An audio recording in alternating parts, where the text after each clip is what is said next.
How's it going, guys? My name is Zach with the Movie Castle, and today we're going to be taking a look at Tales from the Darkside. This is Season 1, Episode 16, and this one's entitled Answer Me. This is from February 17th, 1985, and is directed by Richard Friedman. This episode stars Jean Marsh, and pretty much only Jean Marsh. We'll get to that in a minute. The teleplay was by Michael McDowell, based on a story by Michael McDowell and D. Schuetz. And this is about an actress. She moves into a new apartment in New York, and next door, right across from her bedroom wall, the phone just keeps ringing all night and all day long, driving her crazy, and she starts to also hear banging on the walls. What's going on in that apartment next door? Well, this is Darkside. There's going to be something creepy going on over there. But overall, I guess the first thing we have to mention, Darkside always had kind of a notoriously cheap budget, and there's been lots of episodes that if you really analyze them, you can see how they were working around a small budget, but this one is among the more obvious. This is a quite easily identifiable bottle episode. You have one actress and one set carrying the whole thing, and overall, they did it pretty well. The thing with this one is it's more obvious than normal, which did have me a little bit suspicious. You know, when I saw what they were going to do, I'm like, oh, this is going to be a one set, one location, one actress type deal. I mean, how many of these things have we seen on YouTube? You look up YouTube short films, a good 50% of them are woman wanders around a creepy location and gets a jump scare and that's it.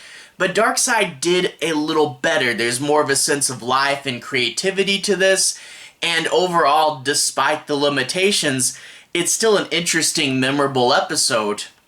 Like I said, I was a little bit skeptical. One of the creepy things in this episode is the ringing phone, but that does go on for quite some time, and it does get a little bit grating. You know, the phone ringing, going on. And another noticeable thing with this episode is there's a bunch of narration. Not over the footage narration, just in camera happening narration. So she'll be doing something, and she'll talk about what she's doing, and she'll say her thoughts out loud, which some people do, not everybody, so some people do, so it is kind of believable. But you really realize that because it's just her, if she just kept this all in her head, we wouldn't necessarily know what she's doing. She kind of needs someone to bounce off. And also, not only would it just be in her head, the episode would get kind of lifeless without this. Just imagine, you know, she's alone and she's not saying anything. You'd have minutes and minutes of just quiet screen time. So, yeah, we can definitely see that this is a plot device, but at the same time, it keeps a sense of life, it keeps a sense of character. They wrote her pretty well. She's pretty sarcastic, where she's like, oh, of course that phone's gonna ring again. I just need to fall asleep for my big audition, you know. So she has a bit of character, and this really does help that out as well. But I have to admit, you know, this does have a good sense of atmosphere when we do finally see the other apartment, and also when we finally figure out what's actually going on here. It is a pretty big and crazy and over-the-top thing, but also it does have a real-life tie-in. If you guys have ever lived in a big building or stayed at a hotel, and you can hear people through the walls, and you're always like, what are they doing over there? What was that noise? Who did that? So I did like the real-life tie-in as well. And also, I've said with a lot of other Darkside episodes that I kind of wish they were longer. You know, this is a half-hour television block. But with this one, I don't know how much longer they could have gone. You know, like I said, a really tight bottle, and they did fill the bottle up pretty well. But at the same time, I don't know if they could have gone an hour with this story. They would have had to do more with it. They would have had to break that one character, one location thing if they wanted to go more than, you know, 22 or so minutes. This might be 26. But anyway, it's a bottle. It's really small and tight, but at the same time, they did a lot with it. You know, a good creepy reveal when we finally get to the other apartment, and just a big crazy over-the-top ending. And even when it's in the beginning, when it's being a little slower, you do have her narration, her sense of character. So yeah, it's a bottle. It's a more obvious bottle than normal. But major props for Darkside for being able to do such a tight bottle episode so quickly and efficiently. So yeah, gotta give him a thumbs up for that. Without further ado, let's go ahead and dive into the plot. I'm not going to be doing any major spoilers, but I do want to analyze the episode. I'll just be avoiding that crazy ending.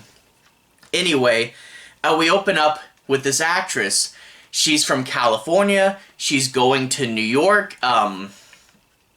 She's trying to get some career opportunities in New York. She has a few auditions lined up, and she's staying at a friend's apartment. She's subletting it, and it's a cheap $600 a month apartment, which, by the way, $600 a month in New York?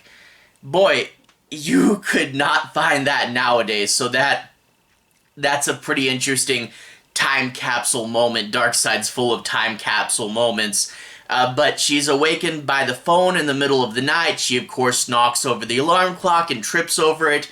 And you can see she didn't want to be awoken. She needs her sleep. She's had jet lag, and she just wants to rest so she can get up in the morning for her early audition. She goes to the phone. There's no one there, and she realizes, that's not my phone. That's the neighbors. Their bedroom is right next to mine. Their phone's right there. And it's just ringing all night, and nothing she can do will get it to quiet down. You know, she opens the window, yells at them, and it won't stop. So she's not going to get good sleep. And plus, in addition to this, there's going to be banging on the wall. What are they doing over there? So yeah, she's not too happy in the morning. She's all cranky. She doesn't think she's going to get the job because she wasn't good during her audition. And she calls up her friend, the friend who subletted the apartment, and the friend goes, "Are you sure? I was pretty sure that there was no one across the way." And she goes, "Oh, I know there was banging. There was definitely someone there." And the friend gives her the landlord's number, and she's going to call the landlord. And it is worth mentioning, you know, the one actress type deal. These are one-sided conversations, so she has to respond in that way where you know what's going on, but you know it is what it is. Anyway, she calls the landlord, and the landlord says, "No, there's definitely nobody there." And she goes, "Oh, I'm sure there is. Who was there last?" And the landlord said, "Well, it was occupied up until pretty recently, but the thing is, there used to be an English woman over there, and she killed herself. So there's no one in that apartment right there." So a pretty good, creepy, you know, classic horror story, they've been dead the whole time, you know, type of reveal. So there's no one over there. The person over there should be dead, but what's going on then? They're still getting phone calls, and at first she thinks, oh, all her friends don't know she's dead and they're wondering what happened to her. But that doesn't explain the banging. The banging means that there must be someone there. What's going on with that? So it is a bit of a mystery. And in the middle of the night, she can't take it anymore. She goes over to the apartment, and the door is going to open for her. And she's going to step into that creepy apartment. And it's a pretty good, creepy, mostly empty apartment with a few little clues as to what's going on, and she does eventually find that phone tucked away in a closet, which does lead to a pretty creepy moment when she decides to use it. And I won't spoil it, but when you get to the end and you see what's actually going on here, it's really not what I expected, and it's a really good, just insane Darkside reveal. I'm like, okay, I don't know if anyone would have guessed that twist, but when you look back at the story, I'm like, that's insane, but it makes sense, you know, so it is pretty cool. And overall, I have to say, Darkside really did nail a very, very extreme bottle episode, and I really did like it. Like I said, I don't know if they could have gone much further than their half-hour block, but they kept things lively even before they heated up. And when you got to the end, you see a good bit of creativity and atmosphere, and a fair bit of craziness at the end, and I really did like this one. It was pretty fun, especially the reveal at the end, which I can't spoil, but I'm like, oh, we're doing that. That's crazy, you know? So overall, I definitely liked it. Lots of creativity and fun despite the restraints, and it definitely did work. So yeah, you know, despite being an extremely micro-budget thing, I still recommend it. Anyway, to everyone who's watched so far, thank you for watching. To everyone who's liked and subscribed, thank you. You really are helping the channel out. I'll leave a relevant playlist on the bottom.